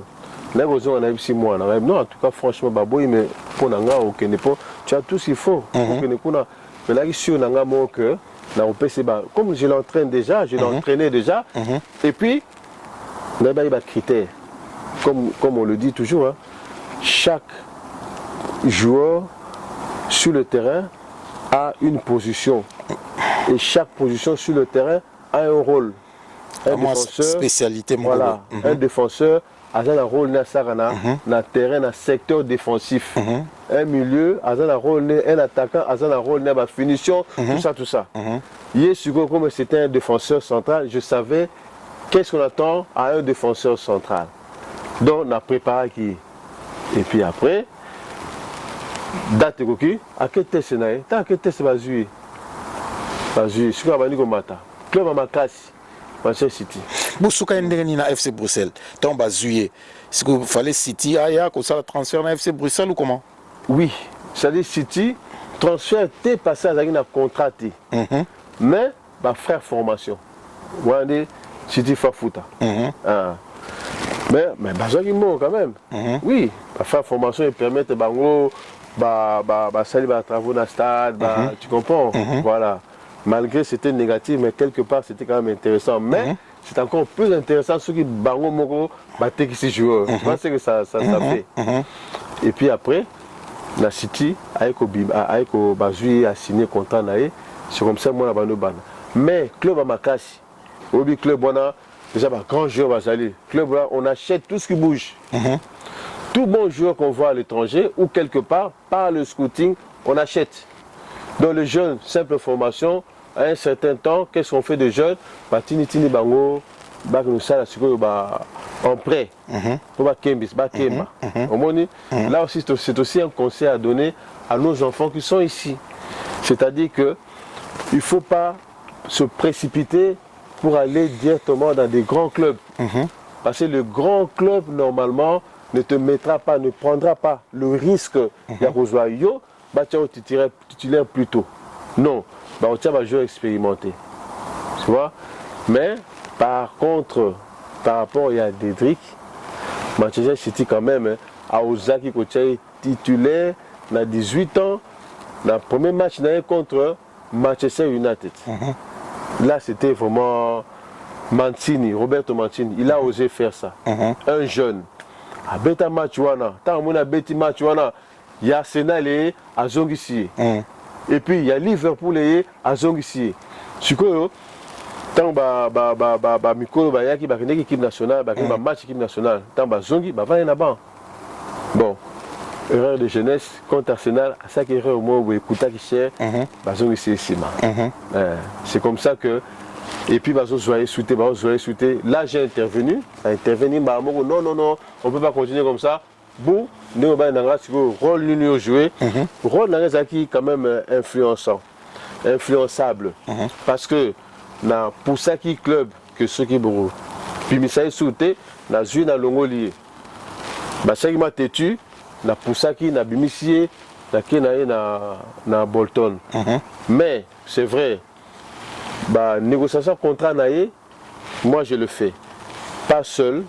Dans bureau d'agence autour de moi, on a beaucoup plus d'expérience dans le management. Donc on travaille de façon que ça l'erreur. Donc on a toute une équipe autour de moi. Et à chaque fois, quand ça n'allait pas, j'intervenais. C'est pour ça que mon club est à moi mingi, Manchester City, Abimi toke na Bolton. Abimi toke na Twente, Abimi toke na Celtic, c'est moi qui intervenais, c'est moi qui faisais ça. Ok. Au côté ça qui nini et pas ya moana. Selon yo, na peut so comprendre question na ndé na tourner la kiango. Dans la solo ba au côté qui nini na expérience aujourd'hui tant que footballeur, encadreur, manager, agent. Kotsaki nini pona parce que yozo monaka Mancini a tchakié avant Mancini a tchaya monaki quelque chose où il rassura qui Mancini azwa risque ya kotia jeune talent koko zala mais bayebi ke bako exposé au panique pe au faire perdre l'équipe.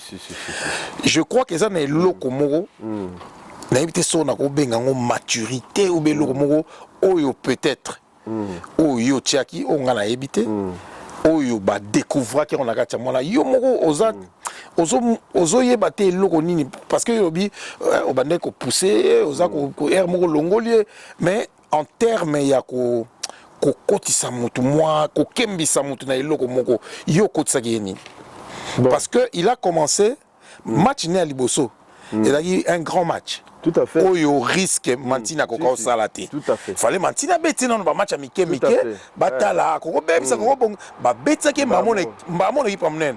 Donc pour Mantina zo risque il a vu quelque chose. C'est là ego zeloni. Bon. Au moins na Dédric Boyata aza moi moko jour occasion aux occasion kutane au soanae au moins d'abord naturellement au biso dans Congolais to ba esprit naturellement azana esprit il y a yemoko déjà azanango au tobi que tobanga sikoyo ke talent eza eloko ebotama moto abotama nango caractère moto abotama na caractère tout ça même nga moko ntango nasolaka na ye ntango nasolaka na ye na orientaka ye aza eloko moko eza ya ye parce que d'abord au départ moi je suis une personne patiente, une personne douce. Mais quand il s'agit, il y a une autorité, donc je me transforme. Cela s'est transformé le baby. C'est comme ça qu'il y a le qu'on a transmettre. Au départ, ça nature nature zaraso tali au monde autorité. En tout cas. Et par après, na continuer au bien à esprit. Dans le sens que au moment où il faut un esprit, à côté esprit. On a comme animal. Alors on a comme animal. Donc là, pendant au moment où on a dirigé, franchement, même Ngamoro, pendant il y a trop.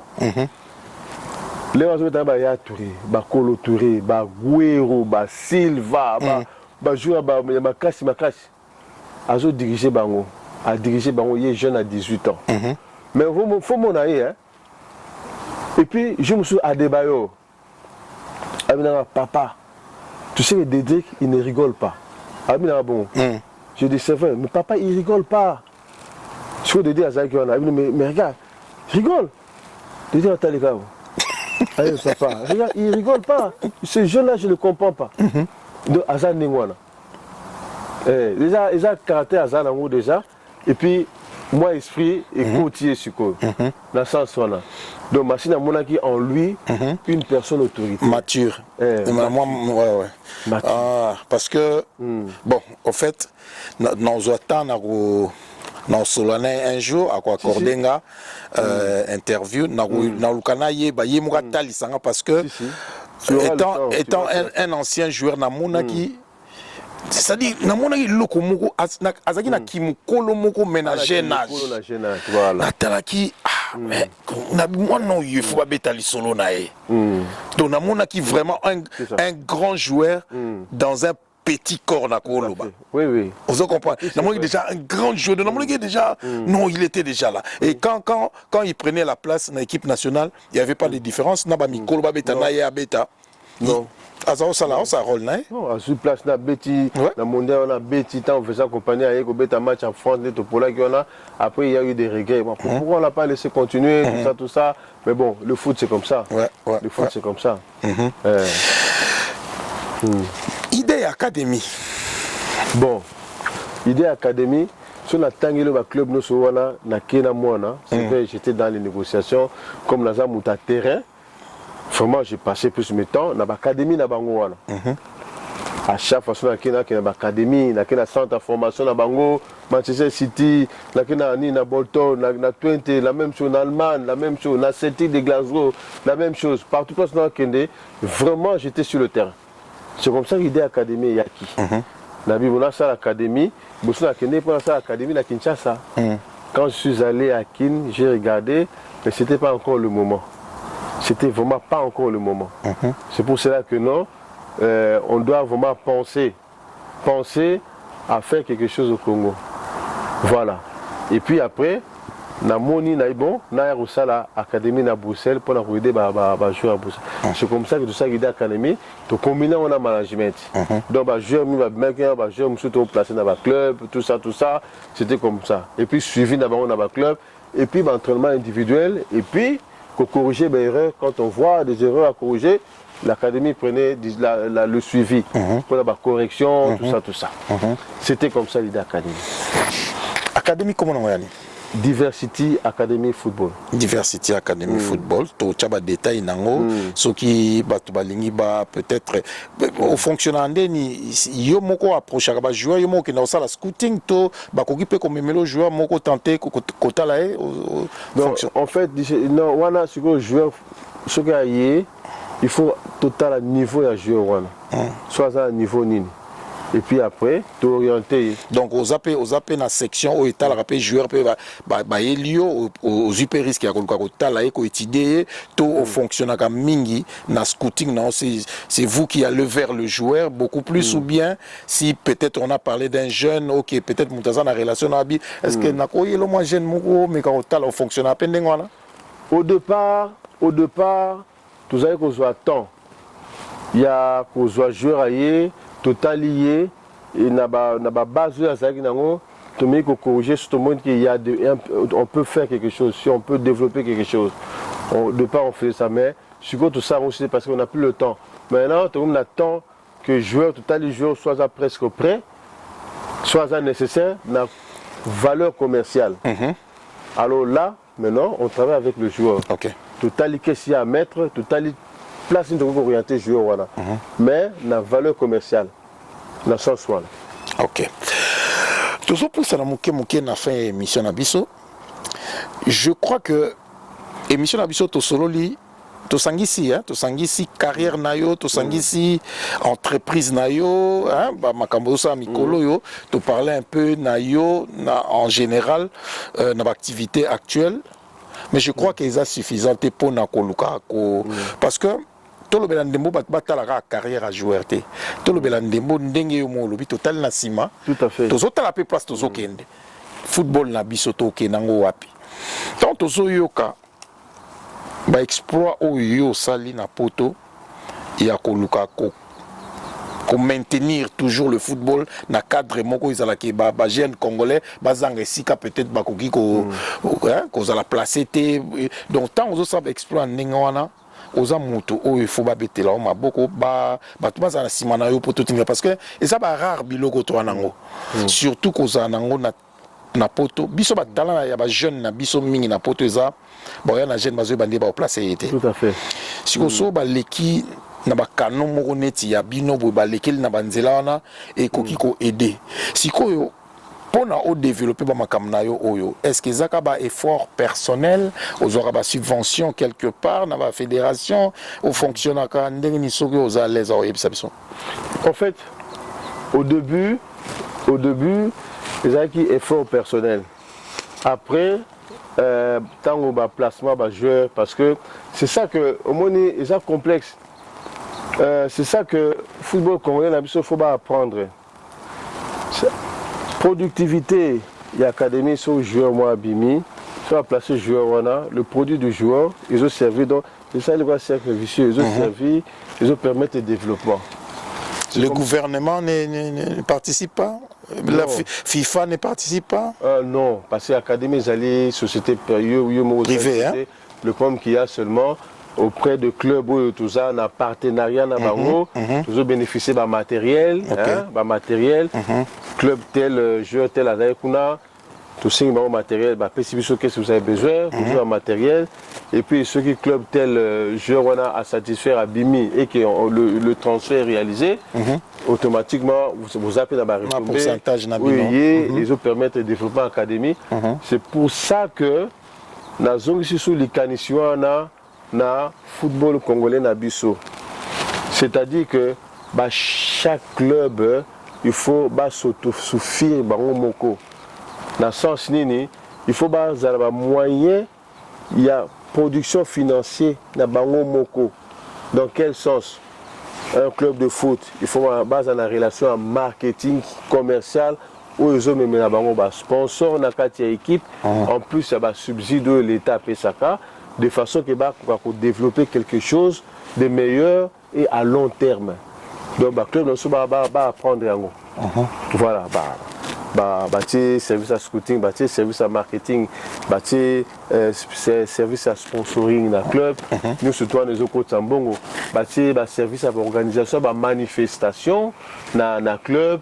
Nous surtout côtés Tambongo. Le club nous a au moins club en soi en Belgique.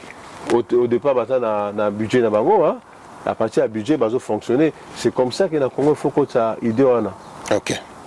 Même le fonctionnement de la fédération, la fédération en soi, il faut avoir production financière dans bango. Il faut avoir un service commercial, il faut avoir marketing, il y a des partenariats na bango, des sponsoring na bango, et puis image, vendre image, il y a football na biso na libanda, de façon que et faciliter quand on parle d'un joueur de Congo, tout ça, et que valeur commerciale du joueur là est là. Mais c'est complexe, hein? Dans tout ça, il y a le travail, il y a la formation, c'est complexe. Nakoyoka yo ozana marmebele o na omona eza ko senga la fédération na biso ba prêter l'oreille. Mais au côté de biso na mokuse. So lelo ba fédération sengi yo o na expertise. Oko lobani la fédération na biso pona ko sunga. Bon. Nako ba boye. Au moins, c'est vrai, expérience, il y a les bandes, il y a terrain, et ça, makashi, nazalango. Bon, na sali, ba club, na sali, football allemand, na ebi. En Angleterre, n'en parlons pas. Aucun en Hollande, je connais. Belgique, je connais. Na ba formation, tout, je connais. En fait, la fédération, surtout, basali efficace. Surtout pour le football moderne, parce que le football moderne, il joue un rôle néné dans l'économie en Boka. Ce n'est pas pour rien que même les Rwandais organisent des événements sportifs. Donc le Congo ne peut pas tout le temps rester loin en arrière comme ça. Donc la Fédération Abisso, il faut baser la connaissance d'abord. Par connaissance, il y a pour diriger le domaine du football. C'est-à-dire, football, pas jeune, a besoin d'outils de travail. Dans l'outil de travail, voilà, et là, comme on avait dit, un enfant qui naît dans une maison où on pratique le football a besoin d'un encadrement pour développer cette connaissance footballistique. L'encadrement là se fait par un entraîneur. Dans notre fédération, il faut formation d'entraîneur. C'est ça très important. Un entraîneur avec de bons formateurs, avec de bonnes connaissances footballistiques, avec une bonne philosophie, une bonne ligne à suivre, la même philosophie, et ils allont enseigner dans l'école de formation de façon de suivre là. Les entraîneurs, surtout les entraîneurs de jeunes, avec une bonne base. Et c'est très important. À partir de là, ceux qui ont club, surtout, bons entraîneurs d'âge, automatiquement, ils allaient solides pour le développement football. Aider les clubs. Les clubs, surtout, il faut un système, il y a l'école d'âge. L'école d'âge, il faut ça. Parce qu'il faut une vision moderne. Vision football européenne. Il y a un de ça aujourd'hui on parle de football Mindele c'est la formation, c'est la base. Il y a un comme si on a un niveau là. Chaque club de football vraiment a aidé Bango de façon que l'école il y a âge et ça là. U6, U7, U10, U12, U14 et ça là de façon que bana so ba comme niveau ya âge à 15 ans facilement base à la orienté na carrière à football. Voilà ce que va moni clair que cet enfant à 15 ans on peut l'orienter na carrière professionnelle. Même ceux qui sont comme à niveau professionnel, mais à la carrière professionnelle. Moi j'ai vu ça en Angola, j'étais étonné. Angola, j'ai vu ça. Le professionnalisme était là, j'ai vu. Voilà. Pourquoi pas Bissau? Club nous surtout à partir à l'âge de 15 ans. Dans bas âge, bonne formation, bon enseignement footballistique, bonne connaissance footballistique, acquérir en haut, âge à 15 ans. Donc, bana bassin dans l'école d'âge, formation footballistique, éducation footballistique, parce qu'il ne faut pas oublier que le football c'est une éducation, le football c'est une école, le football c'est une étude. Alors, ceux qui déjà à partir à bas âge, la formation footballistique, voilà, directement contre la formation en football. Donc, ça pour étudier le football, pour comprendre le football. Si on a âge à 15 ans, comme j'ai dit, là, c'est que le bataille, prêt, capable d'orienter vers carrière professionnelle. C'est comme ça que même à 15 ans, 16 ans, un enfant, il peut venir en Europe avec sa formation footballistique dans le Congo, tant on yamba moi s'adapter. Mais sur le biso, déjà ça biso mingi défaut pourquoi? Moi na roya awa, moi na 20 ans, ba 4e mboula ba 15 ans. Pour parce que na 20 ans, aïe na moi maturité, sur ba tia beta ba na 15 ans, azomo na sur aza ba tia âge moi na bango mais aza mature, ba dit oyo valeur commerciale aza makasi. Et pourtant, tu rends un mauvais service tant comme on a âge il y a 25 ans. Na papier, on reste comme l'âge à 30 ans. C'est quoi comme la difficulté? C'est pour cela que formation à la base est là. Formation, il y a études, il y a football. Moi, à Kolinango, âge à 15 ans, à bandit carrière professionnelle. 16 ans, à côté carrière professionnelle. À niveau à Congo. Dans le club, nous surtout, il y a bien sûr football. Il faut comme un jour, à niveau. Bana sur la côté, dans carrière formation professionnelle, à âge à 16 ans. Automatiquement, 17 ans, 18 ans, tu as un grand joueur. Un grand joueur, ils ont valeur pour un club un club de football, si tu joueur Moko, automatiquement et facilement, chiffre d'affaires na binopé, ils ont mata. Ils ont facilité bino, beaucoup comme un grand club. Tu vas négliger la formation. Formation, ils ont base très important dans le club Nabiso. Ils vont générer un fonds en vendant des joueurs, pas seulement dans le pays. Pas seulement, mais je me suis à l'étranger. Quand on parle de notre football, on parle de l'image de notre football. Le football, on a besoin de valeur à l'étranger, je vais besoin mais avec la bonne formation, tant baroya, aux hommes avons que bazo se défendre très bien, automatiquement, bazo matcha valeur à l'équipe. Le club réalisé un transfert, retombée financière en tant que zonga, et quand tu pourcentage de la fédération, et puis si pourcentage de la club, automatiquement le club a fungola le club a miné tout doucement na matériel il y a bien équipement il y a bien. Imagine toi si le club ne va fonctionner dans la même vision la fédération indépendante avec le sponsoring na bango qu'est-ce que la fédération est bien subside à l'état surveillé et aux bien et mati valeur football na biso automatiquement la compétition miné la coupe du monde. La Coupe d'Afrique, pourquoi pas? Le Camerounais va participer, le Nigérien va participer, le Ghanéen va participer. Pourquoi pas nous? Mais le tout, ça vient à la base de la formation. Bien formé, bien éduqué, bien orienté, encadré, automatiquement, tu recommandes la valeur. Comme na suka ya mission so metonga tout non question moko soko lobela so moi na lombango comment enseigner. OK, enseignement à football ezali au départ d'abord entraîneur na biso fédération face à un bon formateur enseigner entraîneur à la bonne philosophie. Le football en soi ça commence d'abord par préparation individuelle.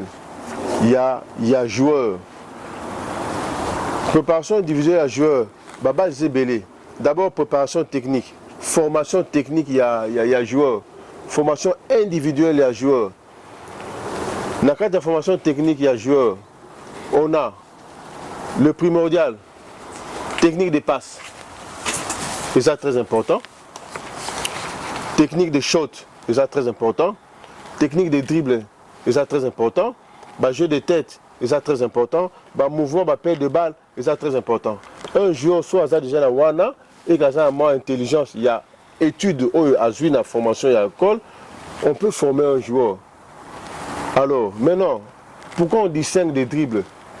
Parfois, je me suis à difficulté au dribbler les joueurs. Or, les dribbles, ça prend. Il y a différentes sortes de dribbles. Dribble simple, les alliés. Aux alliés moto, memi ballon, aux alliés adversaires nao, à son moment faute, et puis à le colo, anticiper le colo, au passer simplement. Dribble, dribble à instinct. Ça veut dire que tu amènes le ballon, automatiquement, tu as poussé l'adversaire à se déséquilibrer. Dans la fin du corps, au yé, fin du col, soit du côté gauche, soit du côté droit, soit c'est déséquilibré du côté droit, gauche, bah dit bien merci. Au même moment na côté moussous, bah dit bah passement de jambes, ezali ou eza facile. Wana aux hôtels sabsoniti, ezaka niti moi na kati ya programme d'enseignement. Programme d'enseignement. OK. Toko individuel. Il y a joueur. Bah technique de jeu ezali.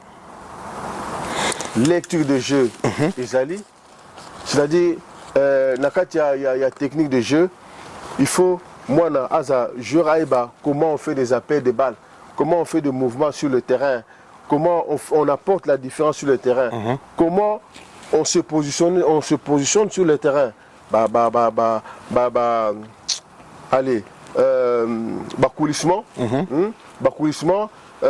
position offensive, comme position. Il y a recul, tout ça, il y a lecture de jeu. Et puis après, une façon de jouer dans la technique individuelle, la lecture de jeu acquise, automatiquement, technique de jeu, dans l'ensemble, bien, aux grand joueur. C'est ça qui manque chez nous. Et pas la bisso. Tant que Kachumo, quand on joueur, c'est ça la technique de jeu. La technique, il y a dribble. Même Messi, la technique, il y a dribble. On avait ça au Congo, l'époque Nabiso, il y a là qui. Brésil, quand on parle de Brésilien, ils s'entraînent. Ils ont la formation, mais formation, ils s'entraîner avec la formule. La formule, chaque formule a sa place. C'est comme ça qu'on a de grands joueurs. En tout cas, bienvenue Boata. Ma solo est tellement élengi. Mais télévision est Zarangonga. Tout tiki bat téléspectateurs Nabiso na posa. Je crois que Bako Senga, tout ça l'a suivi à l'émission parce que osa ko enseigner, osa ko pesa idée pour na solution. Je crois que Balanda biso Bako luka bako ta na contact. Ce qui na bino bat bozolanda biso, so on a besoin de contact, bon contactenga, na passer message et puis bon tokoye si il faut à contacter Bino, parce que toko pesa ka numéro boita moins que bon contacter na centre nde kunande beaucoup ko sur la maison so année direct et ko senga peut-être sur rendez-vous. Bienvenue Boata. Totondité. Mais télévision et Zangonga.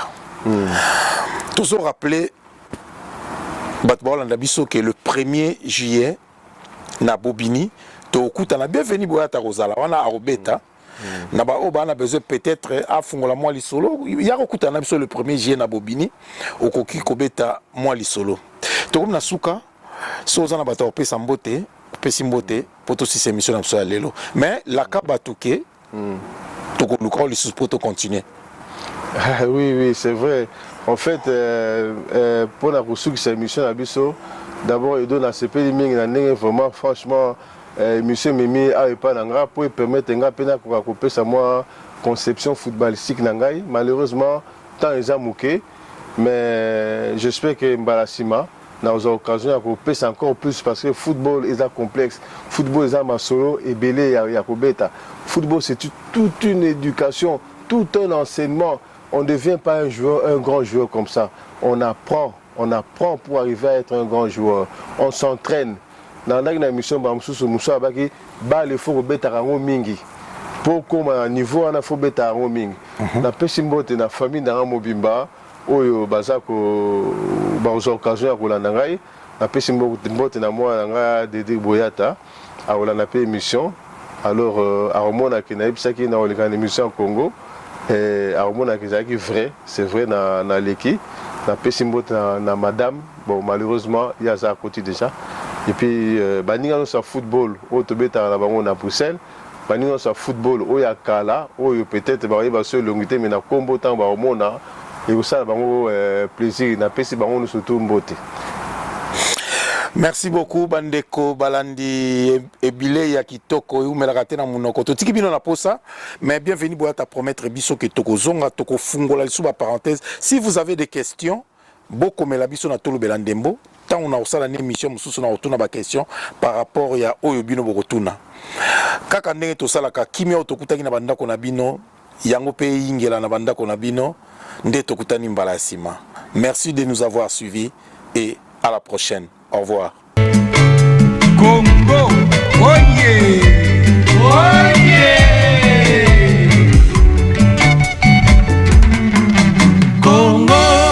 tozali kowela lelo Kongo ezali ya nani Kongo po ezala Peuple liboso